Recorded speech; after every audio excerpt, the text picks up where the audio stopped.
Assalamualaikum warahmatullahi wabarakatuh. Pada kesempatan kali ini kami dari kelompok 9 kelas A18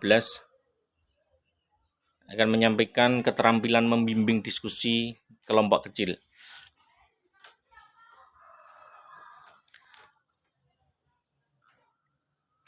Pengertian diskusi kelompok kecil. Diskusi kelompok kecil adalah metode pembelajaran di mana siswa dibagi menjadi kelompok-kelompok kecil untuk mendiskusikan topik tertentu. Tujuannya utama adalah untuk meningkatkan partisipasi aktif, pemahaman mendalam, dan keterampilan berpikir kritis siswa melalui interaksi langsung. Diskusi kelompok kecil dalam pembelajaran mempunyai berbagai manfaat. 1. Meningkatkan partisipasi aktif. 2. Memupuk kerjasama. 3. Mengembangkan keterampilan komunikasi. 4. Pemahaman yang lebih mendalam. 5. Meningkatkan keterampilan berpikir kritis. 6. Membantu mengatasi kebosanan.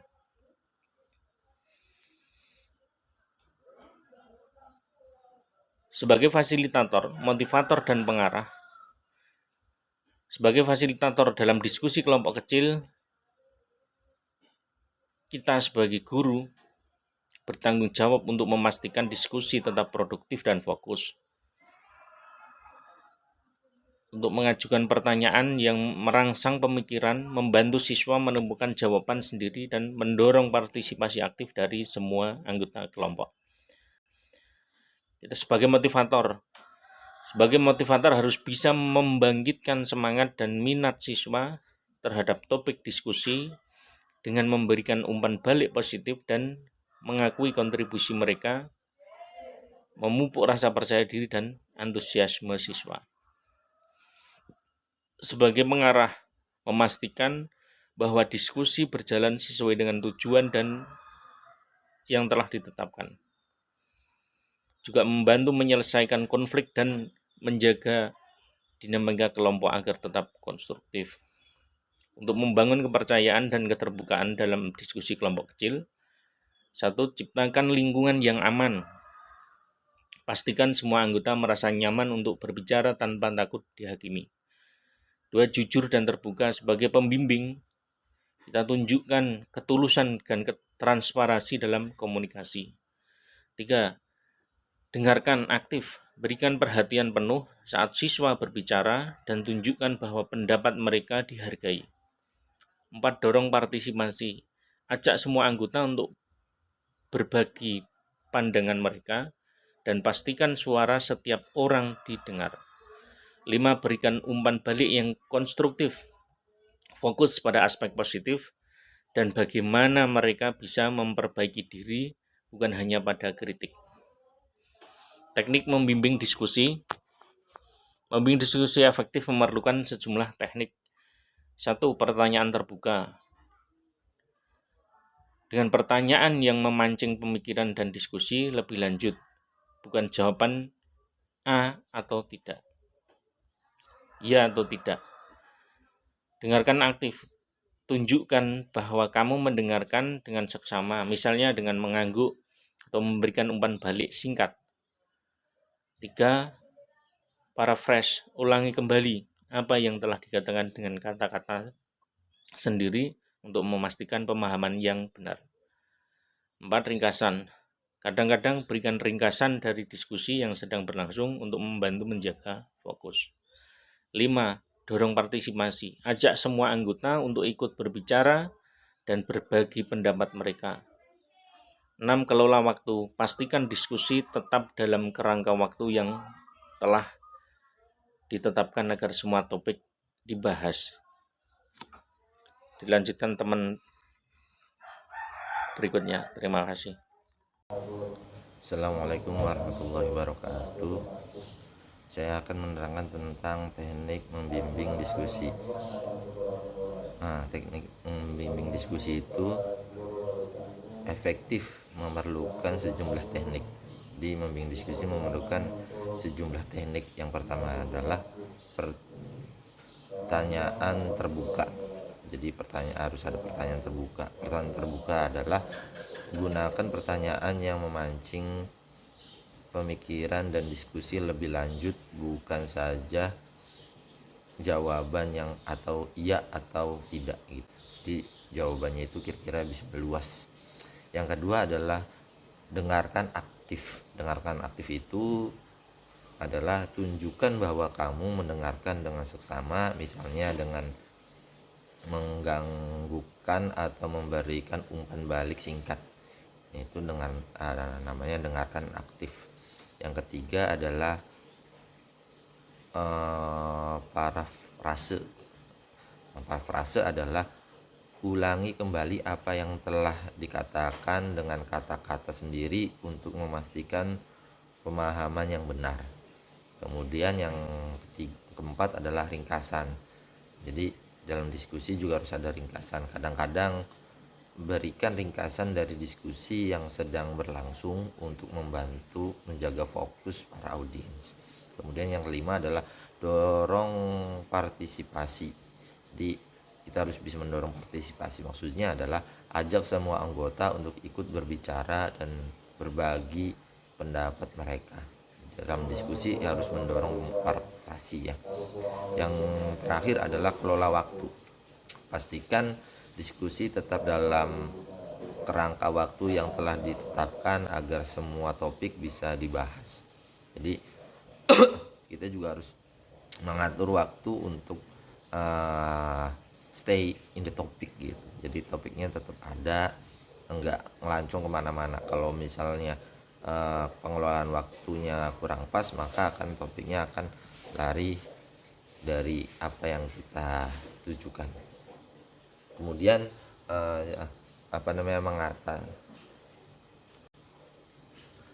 berikutnya adalah mengatasi tantangan. Mengatasi tantangan dalam diskusi kelompok kecil memang tidak selalu mudah. Beberapa strategi yang biasa membantu. Ini adalah beberapa strategi yang biasa membantu ya. Yang pertama itu menangani siswa aktif. Jadi kita juga harus menangani siswa aktif. Maksudnya adalah ajak siswa yang lebih pasif untuk berbicara dengan pertanyaan yang langsung atau topik yang mungkin lebih menarik bagi mereka. Jadi jangan membiarkan siswa aktif salah satu saja, tapi kita juga mau mengajak siswa yang tidak aktif itu langsung itu dengan cara menanyakannya langsung. Yang kedua adalah menyelesaikan konflik ya. Maksudnya fasilitator diskusi yang terbuka dan netral untuk menyelesaikan perbedaan pendapat antara konfrontasi. Jadi dalam diskusi juga harus fasilitator atau MC itu harus bisa menengahi gitu. Yang ketiga adalah menghadapi kesalahpahaman. Itu maksudnya gunakan parafrase dan ringkasan untuk memastikan semua anggota kelompok memahami poin-poin utama dari diskusi yang sedang kita jalankan gitu. Jadi menghadapi kesalahpahaman itu maksudnya ketika topiknya sudah melenceng, maka kita tarik lagi ke on the topic utama apa gitu. Yang keempat adalah menjaga fokus diskusi. Jadi tetapkan tujuan yang jelas dan gunakan teknik ringkasan untuk membawa kembali topik jika diskusi mulai menyimpang. Jadi ketika para siswa itu diskusinya sudah mulai melenceng kemana-mana, maka kita tarik kembali ke on the topic yang sedang dibahas dalam diskusi itu. Kemudian yang terakhir adalah manajemen waktu, yaitu ya tadi buat batasan waktu untuk setiap bagian diskusi dan berikan pengingat secara berkala untuk memastikan semua topik dibahas. Maksudnya adalah agar pembahasan itu tidak melancong ke mana-mana, walaupun terkadang dalam diskusi itu bisa melancongnya jauh dari apa yang di topik. Maka manajemen waktu ini sangat penting agar poin-poin utama yang dibahas itu akan terbahas selesai. Mungkin sekian dan dilanjutkan sama rekan kami. Assalamualaikum warahmatullahi wabarakatuh. Alat bantu dalam diskusi kelompok kecil juga ada beberapa. Yang pertama ada papan tulis atau flipchart. Papan tulis dan flipchart ini sangat membantu untuk merangkum ide dan poin utama diskusi. Yang kedua, slide presentasi. Slide presentasi juga dapat sangat membantu untuk mengatur topik diskusi secara visual dan struktural seperti yang saya lakukan kali ini. Yang ketiga yaitu aplikasi kolaborasi digital. Platformnya seperti Google Docs dan Microsoft Teams untuk berbagi dan menyusun catatan bersama. Jadi sebelum itu tuh kita susun dulu agar terstruktural. Yang keempat, diagram dan peta konsep juga membantu untuk memvisualisasikan hubungan antar ide anggota kelompok. Yang kelima yaitu timer atau aplikasi pengaturan waktu. Karena mengatur waktu diskusi itu sangat penting agar tetap fokus dan terorganisir. Jadi tidak bahas yang kemana-mana.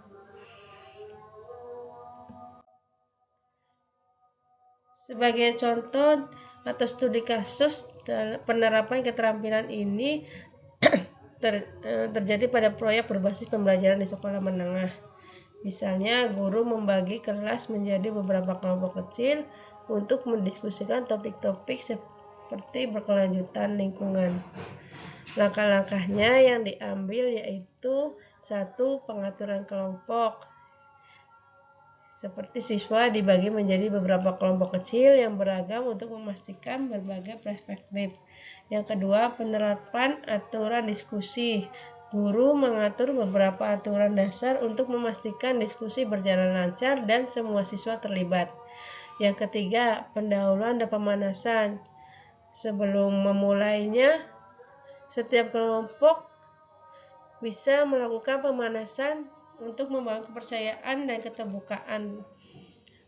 Yang keempat, pemberian pernyataan pemandu. Guru memberikan beberapa pertanyaan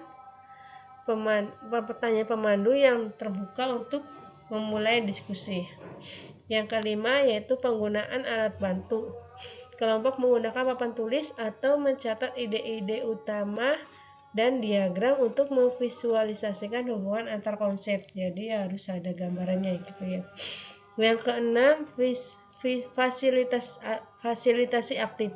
Guru berkeliling dari satu kelompok ke kelompok lain, membuka umpan balik, memotivasi, dan memastikan diskusi tetap fokus. Yang ketujuh, mengatasi kendala. Guru menangani masalah yang muncul seperti siswa yang kurang aktif dan mengajak mereka berbicara dan memberikan peran spesifik. Yang kedelapan, presentasi dan umpan balik. Yaitu kelompok-kelompok yang mempresentasikan hasil diskusi mereka dan juga guru serta teman sekelas memberikan umpan balik secara kondusif.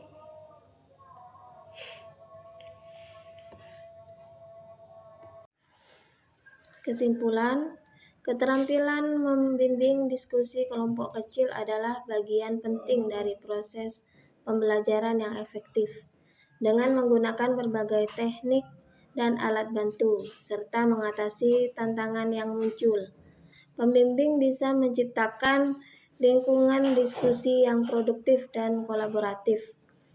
Peran pembimbing sebagai fasilitator, motivator, dan pengarah produk sangat krusial dalam membangun kepercayaan dan keterbukaan di antara anggota kelompok.